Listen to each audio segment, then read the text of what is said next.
Hello, movie lovers, and welcome back to our channel. We have an intriguing recap and analysis for you today. We'll be stepping into the thrilling world of John Wick Chapter 4.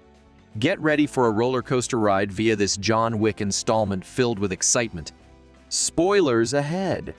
Watch out and take care. In New York City, John Wick, accompanied by his loyal pit bull, seeks refuge with the Bowery King. Engaging in intense training, John's knuckles bleed as he punches a board relentlessly. The Bowery King approaches, inquiring if John is prepared to confront the High Table. With a simple affirmation of "yeah," John indicates his readiness. Embarking on a journey to Morocco, John mounts a horse and pursues men affiliated with the Elder. After eliminating his targets, John confronts the Elder, demanding a ring that is no longer in his possession. Frustrated, John executes the Elder before departing. Meanwhile, back in New York, Winston and Sharon receive a summons from the Harbinger to meet the Marquis de Gramont, an emissary sent by the High Table. Learning of the Elder's demise, the Marquis chastises Winston for failing to eliminate John. As a consequence, the Marquis orders the destruction of the New York Continental and condemns Winston, branding him excommunicado. To add insult to injury, the Marquis shoots Sharon in the chest, leaving Winston by his side as his loyal friend succumbs to death, while Winston laments that it should have been him. In Paris, a blind assassin named Kane stands in a park, observing his daughter Mia playing the violin. The Marquis coerces Kane, threatening Mia's life if he refuses to pursue John on behalf of the High Table. Although retired, Kane reluctantly accepts the orders. Meanwhile, John arrives at the Osaka Continental, managed by his old friend Shimazu Koji, whose daughter Akira serves as the concierge. Koji grants John hidden sanctuary. Despite Akira's distrust, Shidi, the Marquis's right-hand man, and his hit squad arrive, attempting to lure John out. Koji's men engage the High Table assassins, firing arrows from the shadows. As the hitmen reach the rooftop, John retrieves his gun, embracing his lethal expertise. While Koji's guards hold their ground against the majority of the High Table hitmen, Kane arrives, leaving a trail of bodies in his wake. Utilizing traps to locate his targets through sound, he expertly wields his sword and gun to dispatch the enemy. Amidst the chaos, Akira joins the fray, eliminating some of Chidi's men, but getting wounded in the process. Assisting Akira and Koji to safety, John continues battling his adversaries, employing nunchucks with deadly precision. Kane locates John, recognizing their shared history, and reluctantly pursues him, driven by his duty to protect Maya. A brief confrontation ensues before John escapes. Amidst the gunfights, a tracker known as Mr. Nobody and his loyal German shepherd appear, eliminating some of the gunmen targeting John. Although desiring the contract on John's head, Mr. Nobody deems the current bounty of $20 million insufficient and currently assists John in his endeavor. Koji and Akira encounter Kane while making their escape. Despite their past friendship, Koji forbids Kane from pursuing John, leading them into a duel with swords. Even when it seems Koji could walk away, he persists in the fight until Kane delivers a fatal blow. Akira cradles her dying father's body, filled with grief and a desire for revenge. She attempts to seize her father's sword to kill Kane, but he advises against it to spare her from a similar fate and assures her they will meet again. Devastated, Akira heads to the train station where she finds John, blaming him for her father's demise. She demands that John kill Kane or face her wrath. Winston and the Bowery King, aware that their association with John makes them targets, meet to discuss their precarious situation. Meanwhile, the Harbinger reprimands the Marquis for the unnecessary violence at the Osaka Continental. However, the Marquis justifies it as crucial not only to eliminate John Wick, but also to shatter the perception of him as untouchable and invincible. Mr. Nobody pays a visit to the Marquis, demanding a $23 million contract for killing John.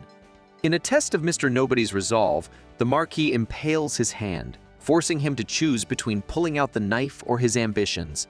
Mr. Nobody opts to remove his hand, slicing between his fingers, and the Marquis agrees to honor his request. John meets with Winston at Sharon's tomb, expressing condolences for the loss of their mutual friend. Seeking vengeance against the Marquis, Winston advises John that the only way to secure his freedom from the High Table is to challenge the Marquis to a duel, even though such High Table duels were believed to be mere myths. John's family, the Roma, who could support him, have severed ties and disowned him. With no alternative, John resolves to seek them out. Venturing to the Roma in Berlin, John is greeted with a shotgun blast from the priest and subsequently tied up with a noose around his neck. His adoptive sister, Katya, filled with anger over John's actions leading to her father's execution, confronts him. To atone, John offers his assistance, and Katya assigns him the task of hunting down a German High Table member named Killa, the man responsible for her father's death. John infiltrates Killa's nightclub, where he encounters Kane and Mr. Nobody, who have tracked him down. Seated for a card game with Killa, the confrontation takes a treacherous turn as Killa cheats and sends his men to attack the three assassins. While Kane and Nobody hold their ground against the thugs, aided by Nobody's loyal dog, John pursues Killa throughout the club, unnoticed by oblivious clubgoers. Utilizing a card, John slices Killa's neck and engages in a fierce battle, with Killa employing his strength and weight against him. As Killa's men fall to their predictable demise, John's determination remains unyielding. Despite being pushed over a balcony, John persists. Eventually, he corners Killa, sending him tumbling down a stairway to a fatal impact on the ground. John takes one of Killa's gold teeth as evidence of his demise and presents it to Katya, who reacts with approval. She guides John through a ceremony where he receives the family crest branding and gains support for the upcoming duel. Winston confronts the Marquis with the official challenge for the duel, emphasizing his obligation to the High Table's customs. Despite the Marquis's initial resistance, Winston insists on the duel and proposes that if John wins, Winston's excommunicado status will be revoked and his Continental will be restored under his management.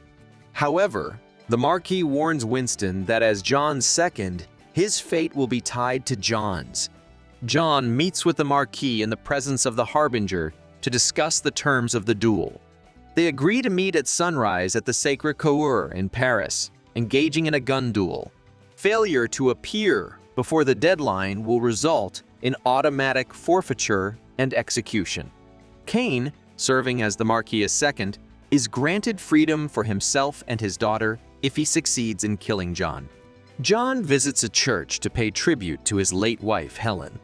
Kane joins him there, engaging in a friendly conversation, emphasizing what they both have to lose. Later, John meets with Winston and the Bowery King, who equip him with a new gun and a bulletproof suit. The Harbinger reminds the Marquis of the consequences within the High Table if he is killed by John. To impede John's timely arrival at the Sacre Coeur, the Marquis dispatches Chidi and his henchmen to eliminate him. A radio DJ announces the bounty on John to other assassins, enticing them to hunt him down before sunrise. As John progresses toward the Sacre Coeur, numerous assassins pursue him. Engaging in street confrontations and even navigating through traffic near the Arc de Triomphe, John dispatches gunmen or lets them meet their demise in collisions. The High Table tracks his movements, resulting in more assassins joining the pursuit. In a warehouse filled with adversaries, John employs explosive rounds to eliminate them. Meanwhile, Mr. Nobody assists in eliminating some assassins and demands a higher payment from the Marquis. Eventually, the Marquis agrees to a $40 million contract, attracting more desperate and doomed hitmen. Finally reaching the steps leading to the Sacred Coeur, John eliminates several more assassins before encountering Chidi, who knocks him back down the steps. Kane arrives to aid John, assisting in defeating Chidi's men. Mr. Nobody also joins the fray, fighting against Chidi due to his mistreatment of the dog. With their combined efforts, Chidi is subdued. The dog bites him in a sensitive area, and Mr. Nobody delivers a fatal shot to his head. To add a final touch, the dog proceeds to urinate on Chidi's face. Just before sunrise, John and Kane face each other, pistols in hand, preparing for a traditional duel. They exchange shots, each landing 2 hits. In the third round, Kane wounds John in the abdomen, but to everyone's surprise, John refuses to fire back. Seizing the opportunity, the Marquis intends to deliver the fatal blow himself, but Winston intervenes, calling him an arrogant fool and revealing that John has a bullet remaining. The Marquis realizes his mistake too late as John swiftly eliminates him. The Harbinger proclaims John and Kane free from their obligations to the High Table. Exhausted, John descends the steps, whispers Helen's name, and succumbs. John Wick meets his end as a liberated man. Winston and the Bowery King lay John to rest beside Helen, honoring his request with a tombstone that reads, "Loving Husband." Bowery King questions Winston about John's fate in the afterlife, to which Winston responds with uncertainty. They depart, with the Bowery King taking on the responsibility of caring for John's dog. In a post-credits scene, Kane seeks out Maya to reunite with her.